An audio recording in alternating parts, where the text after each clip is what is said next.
Assalamualaikum warahmatullahi wabarakatuh.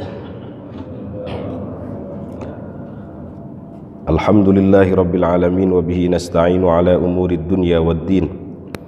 Wassalatu wassalamu ala asyrafil anbiya'i wal mursalin sayyidina wa maulana Muhammadin wa ala alihi wa sahbihi ajma'in. Mari sama-sama Allahumma faqqihna fid din wa'allimna at-ta'wil. Allahumma inna nas'aluka ilman nafi'a wa amalan salihan mutaqabbala wa rizqan wasi'an halalan tayyiban mubaraka. Allahumma ij'alna wa auladana wa dhurriyyatina min ahlil ilmi wa ahlil khair wa ahlil Qur'an wa la taj'alna wa iyyahum min ahlil jahli was-su'i wasyarri wad-dhairi wat-tughyan birahmatika ya arhamar rahimin. Walhamdulillahi rabbil alamin. Hadirin jamaah salat subuh Masjid Jami Ruhama yang dimuliakan Allah Subhanahu wa taala. Alhamdulillah, dalam kesempatan yang mulia ini kita kembali dalam kajian subuh kita. Mudah-mudahan hadirnya kita di sini dicatat sebagai amal soleh, amal ibadah yang dapat memperberat timbangan kebaikan kita di akhirat. Bagaimanapun kebaikan harus kita upayakan. Fa amma man thaqulat mawazinu fahuwa fi 'isyatir radiyah. Siapa yang kebaikannya, amal solehnya lebih banyak daripada keburukannya, amal salahnya, maka dia berada dalam kehidupan yang diridhai Allah Subhanahu wa taala, artinya di surga. Wa amma man khaffat mawazinuhu fa ummuhu hawiyah. Na'udzubillah. Siapa yang keburukannya, amal salahnya lebih banyak daripada amal solehnya, kebaikannya, maka tempatnya di neraka hawiyah. Na'udzubillah tsumma na'udzubillah. Masuk neraka walaupun 1 menit gosong Pak Haji ya. Maka kalau habis sholat jangan Allahumma lantas jalan wa ilaikal ngacir, jangan. Allahumma antas salam dulu, minta selamat dunia akhirat. Ada seorang ulama bernama Al-Imam Abu Ishaq Asy-Syirazi namanya. Beliau termasuk ulama yang sering bermimpi dengan Rasulullah Sallallahu Alaihi Wasallam. Satu hari beliau bermimpi dengan Rasulullah Sallallahu Alaihi Wasallam. Dalam mimpi tersebut terjadi dialog. Wahai Rasulullah, alimni kalimatin anju biha fil akhirah. Wahai Rasulullah, ajarkan kepadaku beberapa kalimat yang dapat menyelamatkan aku di akhirat. Kemudian Rasulullah Shallallahu Alaihi Wasallam menjawab, ya Syekh. Dalam mimpi tersebut beliau menyebut Imam Abu Ishaq Asy-Syirazi dengan sebutan Syekh, tanda kemuliaan. Wahai Syekh, utlubis salamah fi ghairik tajidha fi nafsik. Jawaban Rasulullah, jika engkau ingin mendapatkan keselamatan di akhirat, mintalah kepada Allah keselamatan untuk orang lain, tajidha fi nafsik, maka engkau akan mendapatkan keselamatan itu dalam dirimu. Itu jawaban Rasulullah Shallallahu Alaihi Wasallam dalam mimpi tersebut. Jadi kalau ingin mendapatkan keselamatan, jangan pelit mendoakan orang lain selamat. Kalau ingin mendapatkan keberkahan, maka jangan pelit mendoakan orang lain mendapatkan keberkahan. Hal ini sebagaimana Sabda baginda Nabi besar Muhammad sallallahu alaihi wasallam, "Ma min 'abdin yad'u li akhihi bi dhahril ghaib illa qala al malakul muwakkal walaka bimithlin." Tidaklah seorang hamba muslim mendoakan saudaranya tanpa sepengetahuan mereka, illa qala al malakul muwakkal walaka bimithlin, melainkan malaikat muwakkal mengatakan walaka bimithlin, engkau pun akan mendapatkan sebagaimana yang engkau doakan. Bayangkan kalau habis sholat kita mendoakan seluruh kaum muslimin, baik yang masih hidup maupun yang sudah meninggal, dengan ampunan, memohon ampun untuk mereka. Astaghfirullahaladzim misalnya, li wali walidayya wali ashabil huquqil wajibati alayya wali masyaikhina wali jami'il muslimina wal muslimat. Berapa miliar orang kita doakan ampunan untuk mereka, maka walaka bimithlin, engkau pun mendapatkan sebagaimana yang engkau doakan. Kita doakan mereka mendapatkan ampunan, kita pun insya Allah akan mendapatkan ampunan. Itu caranya begitu. Jadi tidak pelit mendoakan kebaikan untuk orang lain. Ada seorang ulama besar, seorang waliullah, namanya Al-Imam Ma'ruf Al-Karhi, mengatakan begini Pak, man qala Allahumma arham ummata sayyidina Muhammad kutiba minal abdal. Man qala Allahumma arham ummata sayyidina Muhammad, dalam satu riwayat asyra marrat kutiba minal abdal. Siapa yang berdoa, wahai Allah, ya Allah sayangi umat Rasulullah sallallahu alaihi wasallam 10 kali setiap hari, dicatat ia sebagai wali abdal. Allahumma arham ummata sayyidina Muhammad 10 kali setiap hari, dicatat sebagai wali abdal. Tapi bukan hadis ini Pak Haji ya, ini kata-kata seorang wali. Mengapa? Karena mohon maaf Pak, hidup kita ini tidak lepas dari jasa orang lain. Maka kalau kita tidak bisa membalas secara langsung, minimal mendoakan gitu. Mohon maaf Bapak sebesar ini mungkin dulu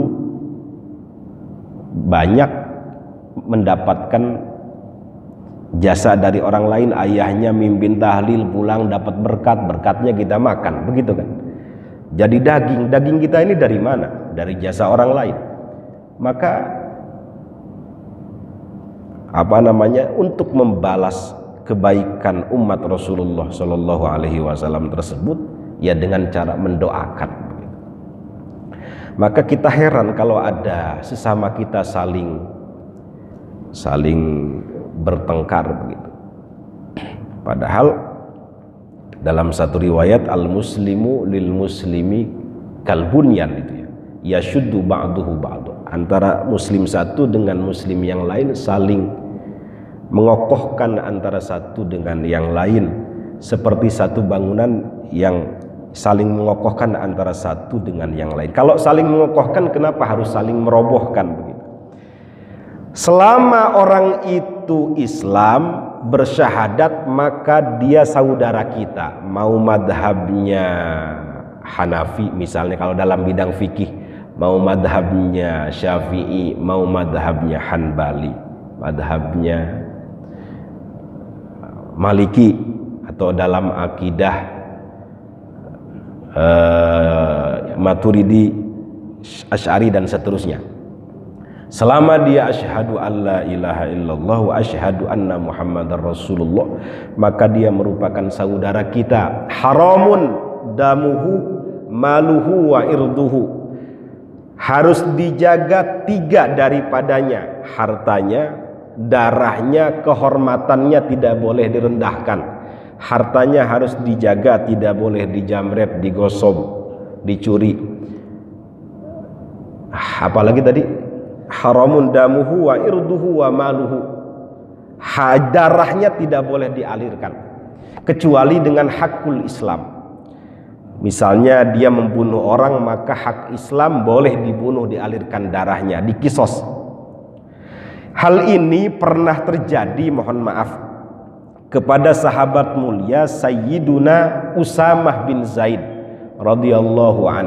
Usamah bin Zaid ini termasuk sahabat kesayangan Rasulullah.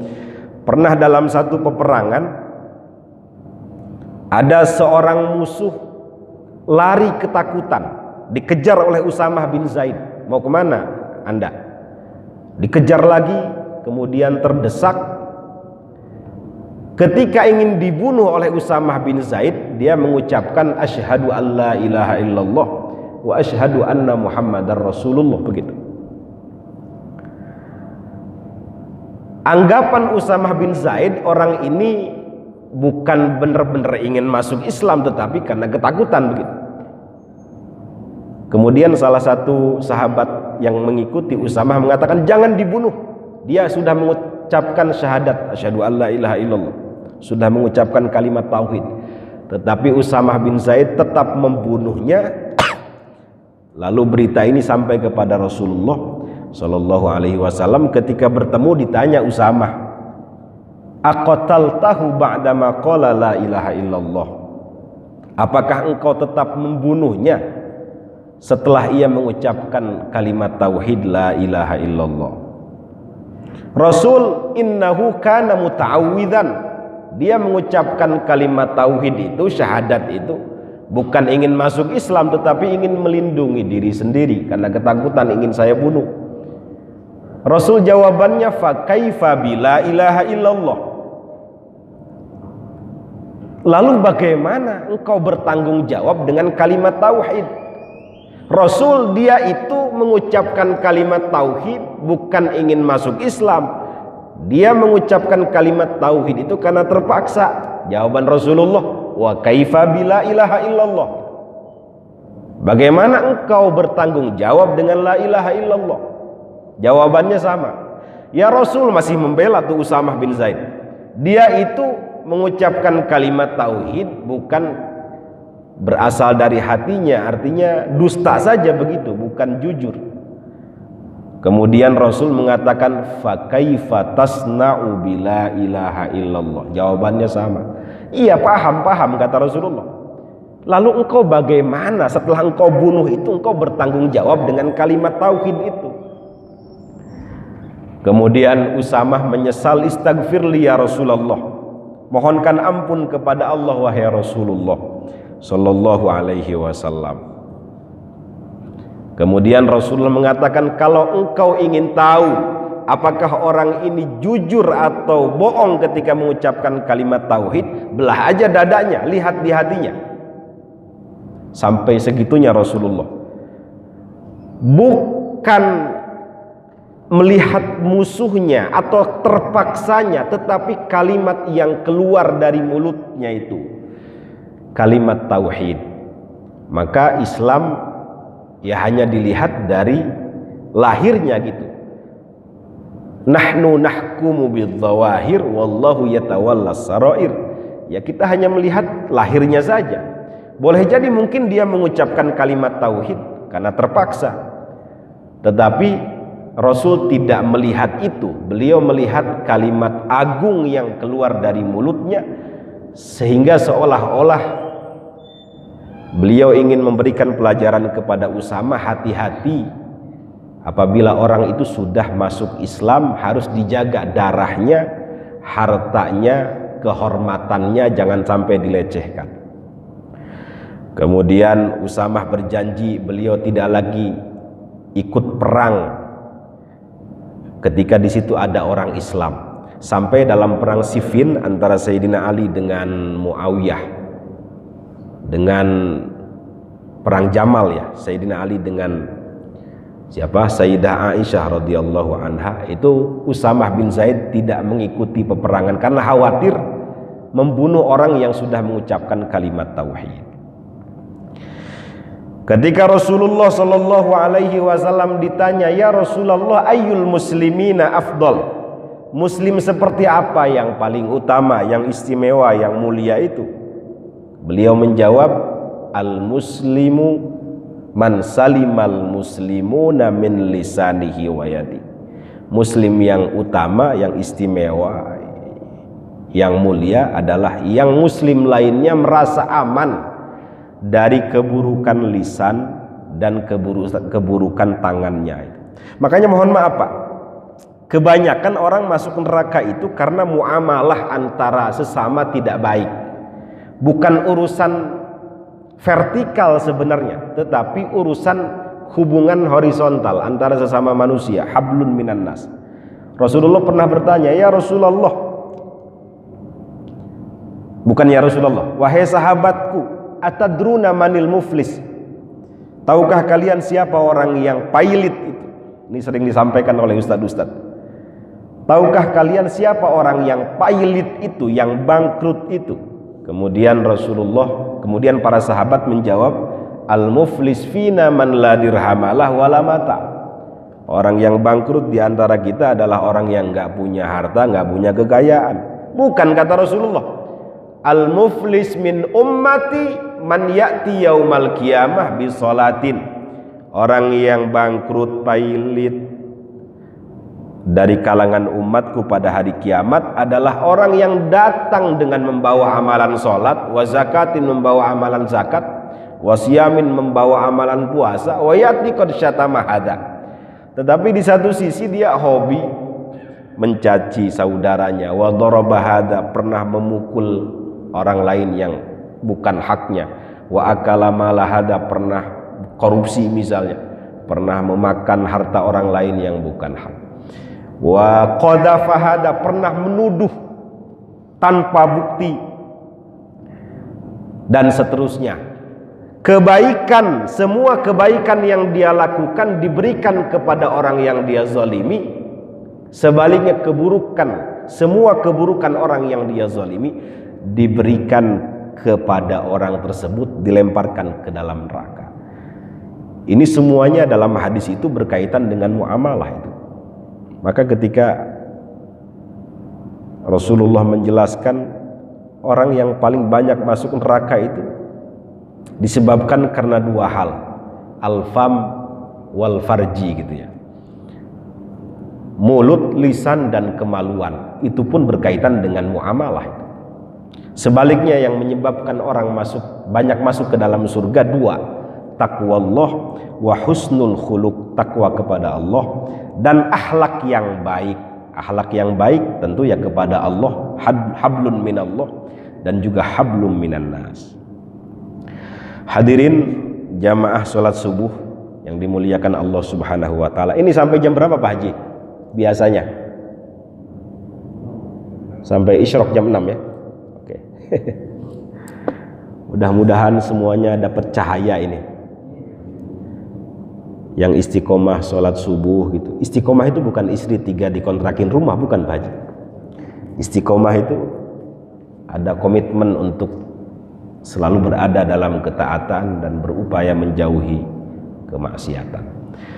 Mohon maaf, dalam satu kesempatan Rasulullah mengatakan, basyiril masya'in fi dhulami ilal masajid bin nurit tam yaumal qiyamah. Berilah kabar gembira terhadap orang-orang yang berjalan menuju masjid di kegelapan malam, bin nurit tam yaumal qiyamah, dengan cahaya yang sempurna yang nanti akan diberikan kepada orang tersebut di hari kiamat.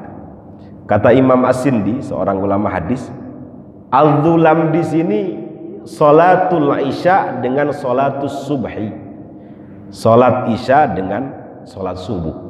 Jadi orang yang salat isya berjamaah di masjid, salat subuh berjamaah di masjid, nanti datang pada hari kiamat bin nurit tam, dengan cahaya yang sempurna. Kita butuh cahaya Pak ya. Semua keadaan di dunia ini membutuhkan cahaya.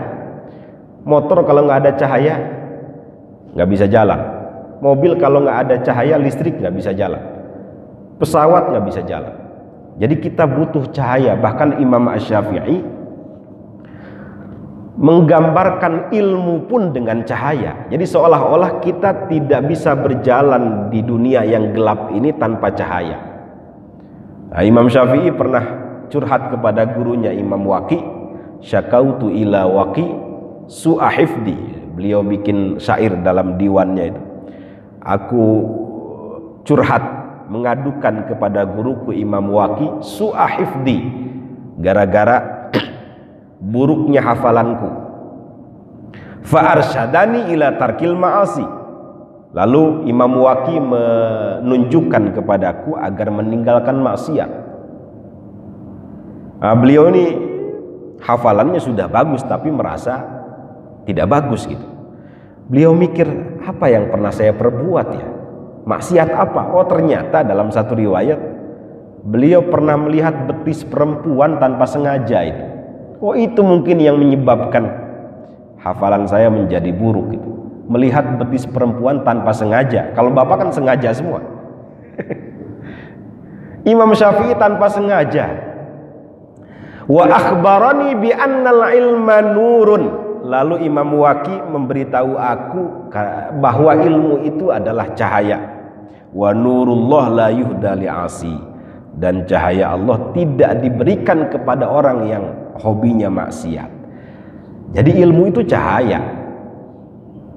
Kita butuh cahaya. Cahaya itu yang dapat membimbing kita di dunia ini sampai akhirat. Mohon maaf Pak, ada seorang imro'atun sauda, wanita hitam, legam, tua dalam hadis. Namanya Ummu Mihjan. Ada yang mengatakan Ummu Mahjan. Ini hadisnya sahih riwayat Imam Muslim. Itu bingung mau khidmah kepada Islam ini melalui apa? Perang gak bisa, udah tua. Akhirnya memutuskan untuk menjadi cleaning service, menjadi penyapu Masjid Nabawi. Setiap hari Ummu Mihjan membersihkan Masjid Nabawi. Ada sampah dimasukkan, ada kotoran dimasukkan ke tong sampah. Setiap hari dibersihkan. Diam-diam, mohon maaf, baginda Nabi besar Muhammad sallallahu alaihi wasallam memperhatikan apa yang dilakukan oleh Ummu Mihjan ini.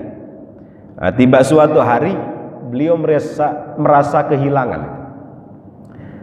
Kemana gerangan Ummu Mihjan kok nggak kelihatan? Ditanyakan kepada sahabat. Apa jawaban sahabat? Sudah meninggal wahai Rasul. Rasulullah kaget bukan karena berita meninggal, bukan. Tetapi tidak ada satu sahabat pun yang memberitahukan wafatnya wanita tua ini. Kalau dalam riwayat Imam Muslim, faka'annama sagharu amroha. Seolah-olah sahabat ini memandang remeh, memandang kecil pekerjaan wanita tua ini sebagai cleaning service, sebagai marbot lah kira-kira begitu. Dengan kecewa Rasulullah mengatakan, dulluni ala qabriha. Tunjukkan kepadaku di mana kuburannya. Dengan kecewa beliau diantarkan oleh para sahabat sampai di depan kuburannya. Lalu beliau sholat. Setelah sholat berdoa. Setelah berdoa kemudian beliau mengatakan, inna hadhil kubur mamlu'atun dhulmah. Semua kuburan-kuburan yang ada di sini ini dipenuhi dengan kegelapan. Artinya dipenuhi dengan ketidakbahagiaan, dipenuhi dengan kegelapan. Wa innallaha yunawwiruha lahum bisolati alaihim. Dan sekarang kata Rasulullah, setelah aku mendoakan, setelah aku mensolatkan, kuburan-kuburan yang ada di sini dipenuhi dengan cahaya, dipenuhi dengan kegelapan. Jadi cahaya itu penting membuat bahagia ahlul kubur itu. Termasuk Bapak hadir di sini juga insya Allah tuh membuat bahagia kerabat-kerabat kita yang sudah meninggal. Saya sering mengatakan di mana-mana amal kita ini diperlihatkan kepada kerabat-kerabat kita yang sudah meninggal. Ketika saya ditanya, bagaimana Ustadz cara membahagiakan keluarga kita yang sudah meninggal? Ya dengan amal soleh begitu. Jauhi amal salah. Kalau kata Sayyiduna Abu Darda radhiyallahu an, inna a'malakum tu'radu ala amwatikum fayusarruna wa yusaun. Sesungguhnya amalan-amalan kalian ini diperlihatkan kepada kerabat-kerabat kalian saudara-saudara kalian, bapak-bapak kalian, ibu-ibu kalian yang sudah meninggal. Fayusarrun. Kalau amal kita ini baik, membahagiakan, membanggakan, mereka yang sudah meninggalkan kita ini bahagia, senang, girang kalau kata orang Betawi. Wayusaun. Tetapi kalau amal kita ini buruk, mengecewakan, membuat mereka prihatin, mereka kesusahan dalam kuburnya itu. Jadi satu-satunya cara untuk membahagiakan keluarga kita yang sudah meninggal adalah dengan amal soleh.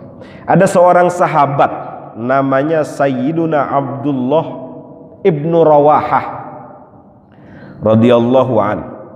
Sayyiduna Abdullah ibnu Rawahah ini termasuk saudaranya Abu Darda.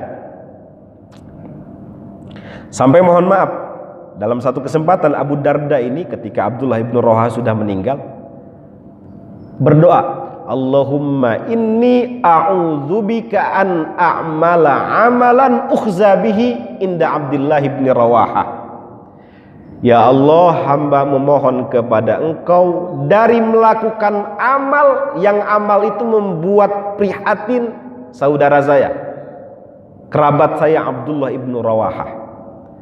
Sampai beliau berdoa seperti itu agar saudaranya Abdullah ibn Rawahah yang sudah meninggal lebih dahulu tidak merasa prihatin di dalam kuburnya. Nah, ini ceritanya Abdullah ibnu Rawahah sudah meninggal, dimimpikan oleh seorang anak perempuan.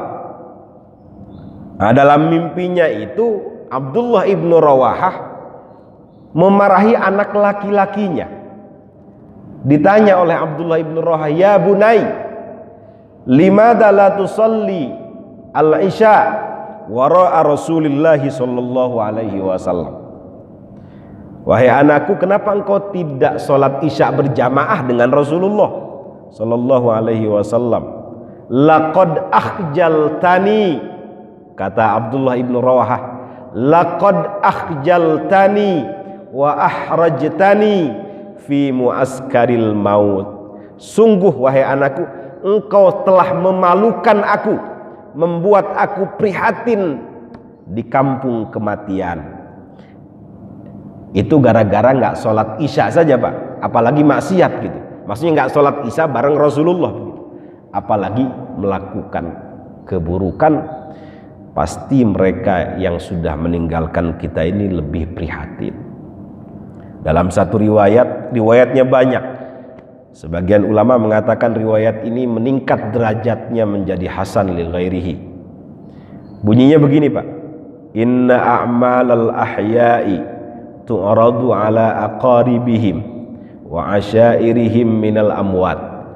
Sesungguhnya amalan-amalan orang hidup itu diperlihatkan kepada kerabat-kerabat mereka yang sudah meninggal, keluarga-keluarga mereka yang sudah meninggal. In kana khairan, kalau amal mereka ini baik, istabsyaru, mereka yang sudah meninggalkan kita ini bahagia, senang. Wa in kana ghaira dzalik, kalau sebaliknya, mereka yang di dalam kubur ini, di alamul arwah, alamul barzah, itu berdoa, Allahumma la tumithum hatta tahdiyahum kama hadaitana. Ya Allah, jangan matikan keluarga saya ini, kerabat saya ini yang masih hidup, sampai Engkau berikan petunjuk hidayah kebaikan kepada mereka sebagaimana Engkau berikan petunjuk hidayah kebaikan kepada kami. Mohon maaf, Pak, jangankan doa Rasulullah, Pak, ya. Jangankan sholawat Rasulullah sallallahu alaihi wasallam. Tadi Ummu Mihjan didoakan, yang dipandang oleh sebagian sahabat sebelah mata, ternyata dalam pandangan Rasulullah beliau mulia. Jangankan doa Rasulullah, jangankan sholat Rasulullah, ludahnya Rasulullah sallallahu alaihi wasallam menjadi rebutan sahabat itu. Ludahnya Rasulullah, tapi ini jarang disampaikan karena mungkin dianggap syirik oleh sebagian orang. Padahal hadisnya valid itu. Hadisnya sahih. Riwayat Imam Al-Bukhari. Ada seorang sahabat namanya Sayyiduna Urwah Ibnu Mas'ud. Ya, beliau ini hobinya ketemu pejabat-pejabat, ketemu raja-raja. Saya hafal tuh hadis itu, meskipun panjang.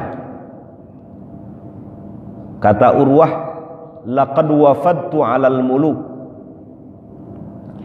Aku ini pernah bertamu dan bertemu dengan raja-raja. Wafadtu 'ala Qaisar. Aku ini pernah bertamu dan bertemu dengan Raja Qaisar. Qaisar mana Pak Haji?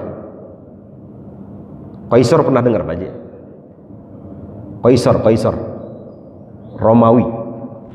Wa wafadtu 'ala Kisra. Aku pernah bertemu dengan Raja Kisra. Kisra mana? Persia. Wa wafadtu 'ala Najasyi. Aku pernah bertemu dengan Raja Ethiopia, Najasyi. Wallahi, kata Urwah, in ra'aitu malikan qad yu'azzimuhu ashabuhu ma yu'azzimu ashabu Muhammadin sallallahu alaihi wasallam Muhammadan. Ini nggak ada yang sholawat ini Pak Haji. Pelit banget. Sallu ala Nabi Muhammad. Al-bakhil man dzukirtu indahu wa lam yusalli alayya. Orang yang pelit adalah orang yang apabila disebut namaku tidak bersolawat kepadaku. Sallu ala Nabi Muhammad. Biar kita dianggap dermawan, dianggap tidak pelit oleh Rasulullah Sallallahu Alaihi Wasallam. Mohon maaf, kenal Abu Lahab? Kenal, tapi belum pernah ketemu ya. Tapi tiap hari ayatnya dibaca. Tabbat yada Abi Lahab. Itu dalam riwayat Bukhari, meskipun mu'allaq, tapi riwayatnya Bukhari. Ya sahih, mu'allaqnya yang sahih. Itu setiap hari Senin Abu Lahab itu mendapatkan rukhsatul adab, keringanan siksa, padahal sudah dinas oleh Quran selamanya dalam neraka itu. Tabbat yada Abi Lahab. Mendapatkan keringanan siksa setiap hari Senin gara-gara bahagia ketika Rasulullah Shallallahu Alaihi Wasallam lahir itu. Jadi mendengar Rasulullah sudah lahir itu bahagia itu. Kemudian beliau membebaskan budaknya yang bernama Thuwaibah al-Aslamiyah, yang kemudian Thuwaibah ini menjadi salah satu ibu yang menyusui Nabi. Wahai majikanku, telah lahir keponakanmu. Betul, telah lahir, betul. Kalau begitu, karena kamu membawa kabar gembira, aku bebaskan, kata Abu Lahab saat itu. Dimimpikan oleh saudaranya dalam mimpi itu setiap malam Senin, atau dalam riwayat setiap hari Senin, mendapatkan rukhsatul adab, keringanan siksa.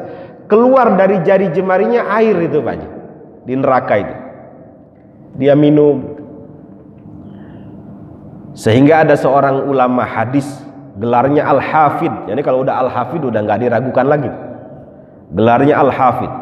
Namanya Al-Imam Al-Hafid Syamsuddin Ad-Dimashqi. Beliau bikin syair begini Pak Haji. Idza kana hadza kafiran jaa dammu bitabbat yadahu fil jahimi mukhallada ata annahu fi yaumil itsnaini daima yukhaffaf anhu lis-sururi bi ahmada famadhannu bil abdil ladzi tula umrihi bi ahmada masruran wa mata muwahhida. Bisa diulang Pak Haji? Nggak bisa ya? Itu ngapalinnya setahun saya itu. Ini seorang Al-Hafid luar biasa. Idza kana hadza kafiran jaa dammu. Kalau yang ini saja yang kafir, Abu Lahab maksudnya, sudah jelas celaknya dalam Quran. Setiap hari Senin mendapatkan keringanan siksa disebabkan karena apa? Lisururi bi ahmada. Karena bahagia, senang, girang dengan lahirnya Ahmad, dengan lahirnya Rasulullah Sallallahu Alaihi Wasallam. Nggak jawab lagi. Famadhannu bil abdil ladzi tula umri. Maka bagaimana perkiraanmu dengan orang yang setiap hari bahagia kalau mendengar Rasulullah, setiap hari bersyukur dengan hadirnya baginda Nabi besar Muhammad sallallahu alaihi wasallam di dunia ini. Kalau dengar solawat itu, dengar nama beliau itu bergetar, langsung disambut dengan solawat begitu kira-kira. Bagaimana perkiraanmu dengan orang yang setiap hari bahagia, lalu dia mati dalam keadaan bertauhid, mengesahkan Allah subhanahu wa ta'ala? Yang kafir saja mendapatkan rukhsatul adab, maka bagaimana mereka yang bertauhid? Demi Allah, kata Syamsuddin An-Dimashqi, orang ini akan diberikan kebahagiaan oleh Allah subhanahu wa ta'ala, akan diberikan solusi dari segala persoalan yang menghipmitnya, akan ditolong di akhirat karena dia bersyukur bahagia atas hadirnya baginda Nabi besar Muhammad sallallahu alaihi wasallam. Maka nggak tanggung-tanggung itu Rasulullah itu. Orang yang paling mulia di akhirat adalah orang yang banyak bersolawat kepada beliau. Inna awlan nasi bi yaumal qiyamah aktsaruhum alayya sholatan.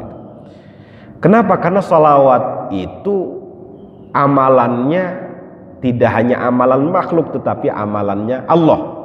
Sebelum semuanya diciptakan makhluk ini, Allah sudah bersolawat kepada Rasulullah sallallahu alaihi wasallam. Amalannya Allah tentu beda dengan amalannya makhluk. Innallaha wa malaikatahu yusholluna 'alan nabi, dan seterusnya. Maka wajar orang yang paling utama adalah orang yang paling banyak bersolawat kepada Rasulullah sallallahu alaihi wasallam. Saya pernah nanya kepada kiai itu, kiai minimal disebut banyak itu berapa kali? Minimal 300 kali kita setiap hari bersolawat kepada Rasulullah. Minimalnya itu disebut banyak itu 300 kali. Allahumma sholli ala sayyidina Muhammad, Allahumma sholli ala sayyidina Muhammad, Allahumma sholli. Ini saya kasih ijazah Pak Haji ya, biar pulang dapat oleh-oleh. Saya dapat ijazah dari Habib Sagab, pesantren Nurul Iman Parung itu. Kalau kita merasa susah hidup ini ya, kayaknya ruwet terus gitu. Yang kita khawatirkan kan begini Pak ya, udah susah di dunia, hutang banyak, hubungan dengan masyarakat nggak baik, di akhirat digebung malaikat gitu, dimasukkan ke dalam neraka. Itu yang kita khawatirkan. Kalau Pak Haji kan mending ya, mobil berapa? Sebenarnya masuk neraka itu nggak ada mending ya. Misalnya mobil 4, istri 4, rumah bertingkat, kontrakan di mana-mana, mobil Rubicon, Land Cruiser, apalagi Alphard murah ya. Masuk neraka misalnya, wajar, dunia udah dapat, ini udah nggak punya apa-apa. Di akhirat masuk neraka, ya Allah, naudzubillah.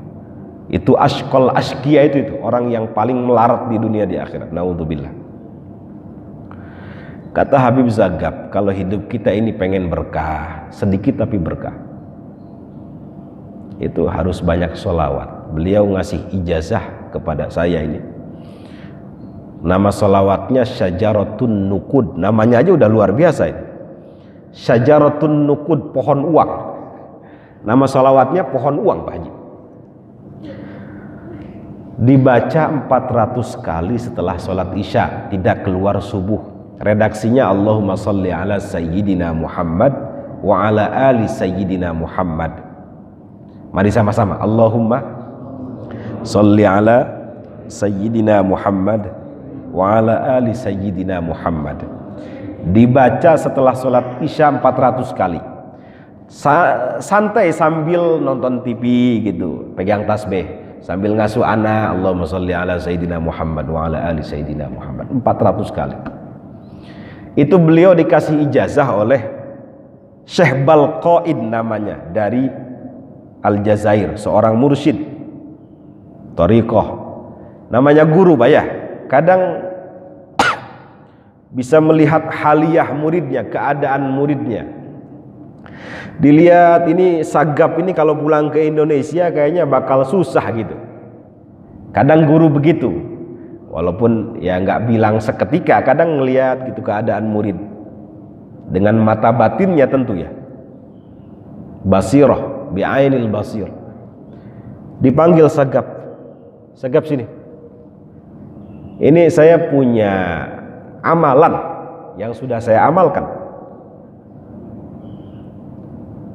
Kamu amalkan ini sholawat, namanya syajaratun nukud, sholawat pohon uang. Mudah-mudahan hidup kamu nggak susah. Mudah-mudahan hidup kamu nggak susah. Seolah-olah di depan rumah kamu ini ada uang. Kata Habib Sagap, Kiai, Syekh, saya ini belajar ke sini bukan untuk nyari dunia, katanya. Bukan untuk nyari duit. Udah amalin aja, namanya guru kan. Amalin aja. Pengen jadi sufi, kata dia. Suka film. Pengen jadi sufi. Udah amalin aja, diamalin 7 tahun. Diamalin 7 tahun. Wallahi, kata Habib Sagap, saya pulang ke Indonesia itu hanya punya 1 baju saja. Istri saya sakit, punya 1 baju. Jadi ke rumah sakit kadang ngutang ke orang. Tapi saya istiqomah ngamalin Allahumma sholli ala Sayyidina Muhammad wa ala ali Sayyidina Muhammad. 7 tahun. 27.000 santri pesantren Nurul Iman gratis, Pak Haji. Dari mana duitnya? Saya punya 50 amal usaha di pesantren itu. Orang pelit sekalipun, kata beliau, bolong sakunya pengen ngasih, udah jangan ngasih lagi, udah banyak ini duit. Sampai segitunya. Itu barokahnya sholawat begitu. Orang kalau sudah dimakbul doanya begitu, Pak. 27.000 santri pesantren Nurul Iman di Parung gratis. Itu kalau ini mau diamalin apa enggak, Pak? Ya kita biar tidak dianggap pelit, minimal 300, tapi ini saya kasih ijazah 400 setelah sholat isya. Redaksinya bagaimana, Pak Haji?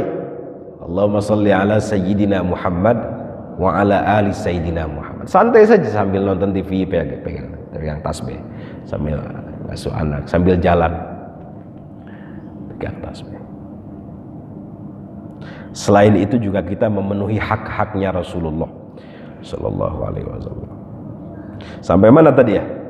Urwah bin Mas'ud, wallahi saya tidak pernah melihat satu raja pun, satu pemimpin pun, satu penguasa pun yang begitu dihormati oleh rakyatnya selain baginda Nabi besar Muhammad Sallallahu Alaihi Wasallam yang begitu dihormati oleh sahabat-sahabatnya. Wallahi, kata Urwah, intana khomanu khomah illa waqa'at fi kaffi rajulin minhum.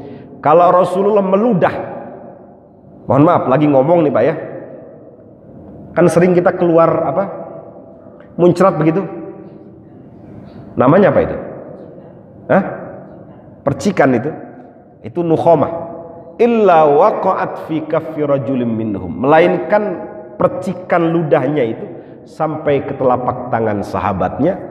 Fadalaka biha wajhahu wa jildah, lalu mereka mengusap ke bagian wajah mereka, ke bagian tubuh mereka. Ini kalau dalam bahasa ilmu agama disebut dengan tabarruk gitu ya. Jadi tabarruk itu boleh. Kalau nggak boleh, ya Nabi sudah melarang saat itu. Diusapkan ke bagian tubuh mereka. Wa idza tawaddaa, kalau Rasulullah wudu, kadu yaktatiluna ala wadu'ih, sahabat tuh nungguin baje, nungguin di depan. Setelah selesai, yaktatilun, bahasanya yaktatilun ala wadu'ih, mereka berebut, bertengkar, seolah-olah bertengkar, memperebutkan bekas air wudunya itu. Untuk apa? Tabarruk gitu. Wa idza takallama khafadhu aswatahum indah, kalau Rasulullah berbicara mereka tidak berani meninggikan suaranya di hadapan Rasulullah sallallahu alaihi wasallam. Fama yuhidduna ilaihi nadhar ta'dhiman lah, tidaklah mereka berani memandang wajah Rasulullah lama-lama saking takdimnya mereka terhadap Rasulullah sallallahu alaihi wasallam. Wa idza amaru ibtadaru amrahum, kalau Rasulullah memerintah, segera perintah itu dilaksanakan, nggak ditunda-tunda. Itu saking dihormatinya Rasulullah Sallallahu Alaihi Wasallam, yang menghormati marbot tadi itu, yang menghormati cleaning service itu, yang dipandang oleh sebagian sahabat sebelah mata, ternyata dalam pandangan Rasulullah beliau mulia. Makanya mohon maaf, Nabi Ibrahim diangkat derajatnya oleh Allah karena jadi marbot. Ini bukan apa-apa. Jadi kita harus senang jadi marbot ini. Semua kita ini marbot masjid. Dalam Quran, antahhira baitiya lit-taifina wal akifin war ruk'is sujud. Ya, setiap hari Nabi Ibrahim membersihkan Masjidil Haram itu dengan Nabi Ismail. Untuk siapa? Untuk orang-orang yang tawaf, untuk orang-orang yang ruku, untuk orang-orang yang sujud itu. Setiap hari beliau bersihkan. Diangkat derajatnya menjadi Khalilur Rahman, menjadi Abul Anbiya, keturunannya banyak yang jadi nabi, termasuk baginda Nabi besar Muhammad sallallahu alaihi wasallam. Itu yang disebut dengan khidmah. Khidmah, mengabdi kepada umat. Rasulullah diangkat derajatnya, keturunannya dihormati oleh umatnya karena khidmahnya besar terhadap Islam ini. Nah, apa yang dilakukan oleh Ummu Mihjan ini sebenarnya bentuk khidmah terhadap Islam. Bingung dia ini mau perang gak bisa, udahlah saya jadi penyapu masjid aja. Ada guru saya, Sayyid Muhammad bin Alawi Al-Maliki. Itu kalau nasihatin santrinya dengan kata-kata begini, Pak. Thabatul ilmi bil mudzakarah wa barakatuhu bil khidmah wa naf'uhu biridha syekh. Kokohnya ilmu itu dengan cara mudzakarah, mengingat-ingat, menghafal, memahami, mutolaah. Kalau pengen kokoh ilmu. Wa barakatuhu bil khidmah, keberkahan ilmu itu dengan cara khidmah. Man khodama khudima, siapa yang khidmah dia akan dikhidmahi. Wa naf'uhu biridha syekh, dan manfaatnya ilmu itu dengan keridhaan seorang guru, kerelaan seorang guru. Saya ngasih tahu santri di Darussunnah, saya ngajar di pesantrennya Pak Ali Mustafa Yakub. Saya ngasih tahu begini cara khidmah kalian kalau nggak bisa besar. Kata saya, kalau lampu mati jangan nunggu dari ustadz, kalau lampu mati jangan nunggu dari kiai, inisiatif sendiri. Cara khidmahnya begitu. Udah saya yang beli. Siapapun yang belajar di situ mendapatkan manfaat dari lampu yang kita beli itu, maka yang mendapatkan pahala tidak hanya yang belajar, tetapi yang membelikan lampu itu. Jam misalnya, jam mati, jangan nunggu kiai, jangan nunggu ustadz, jangan nunggu musyrif. Kita beli inisiatif sendiri. Berapa sih harga baterai kan? Kalau ada tamu, rapihkan sendalnya. Itu bagian daripada khidmah kita itu terhadap sesama. Tentu kalau kiai khidmahnya besar, menyampaikan ilmu, menjaga ilmu, menulis, membuat pesantren itu kan memfasilitasi orang-orang sehingga bisa ngajar di situ. Itu karya terbesar ulama kiai itu ya punya pesantren. Mohon maaf, ada seorang khadimun Nabi namanya Anas bin Malik ya. Udah isyraq, Pak. Ini karena nggak ditentukan temanya ya, jadi kemana-mana. Sebenarnya saya mau bahas rojam, tapi ya udah habis waktunya. Terakhir, Anas bin Malik itu mengabdi khidmah kepada Rasulullah Shallallahu Alaihi Wasallam 10 tahun. 10 tahun. Apa kata Anas bin Malik?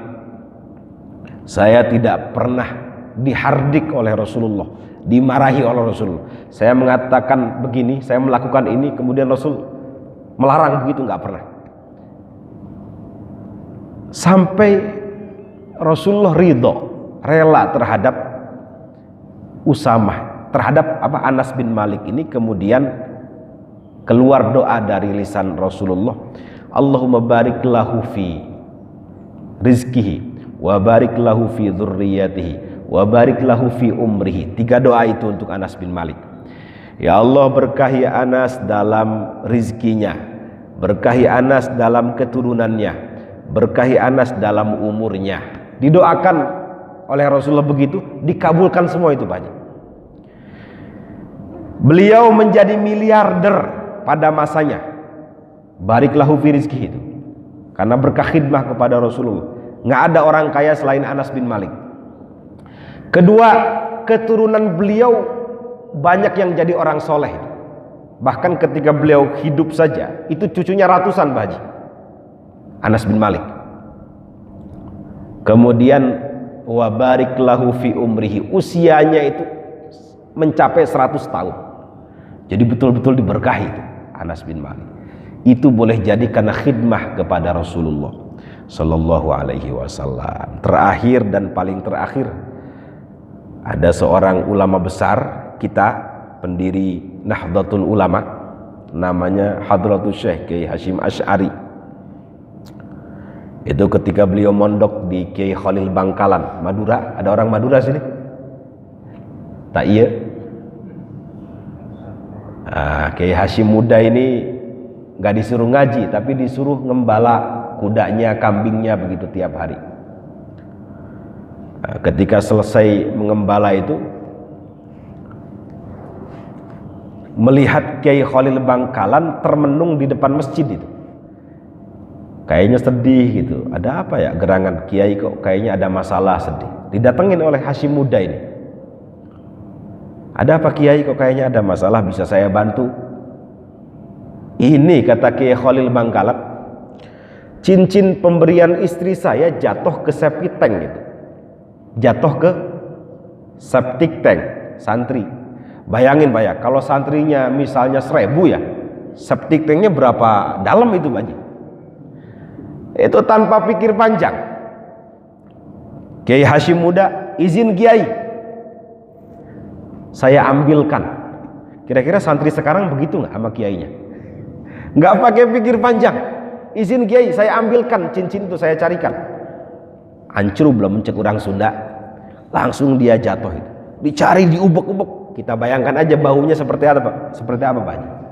Ubek-ubek dia cari itu, ketemu cincin pemberian istrinya itu. Alhamdulillah kata siapa? Kiai Khalil Bangkalan. Saya seketika refleks, saya ridho sama kamu, saya rela sama kamu, saya bangga sama kamu. Mudah-mudahan namamu harum di kemudian hari. Mungkin karena sudah bau-bauan Pak Haji.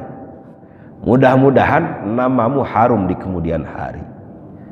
Sampai sekarang nama Kiai Hasyim Asy'ari harum namanya, menjadi gurunya para ulama Nusantara dan mendirikan organisasi terbesar di dunia.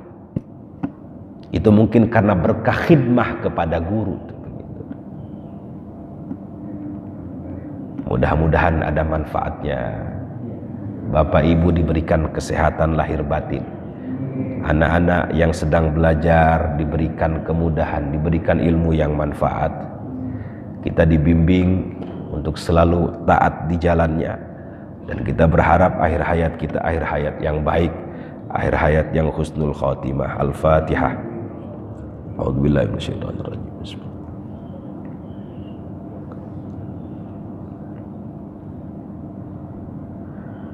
Subhanakallahumma wa bihamdika asyhadu an la ilaha illa anta astaghfiruka wa atubu ilaik. Assalamualaikum warahmatullahi wabarakatuh. Silahkan sholat isyraq.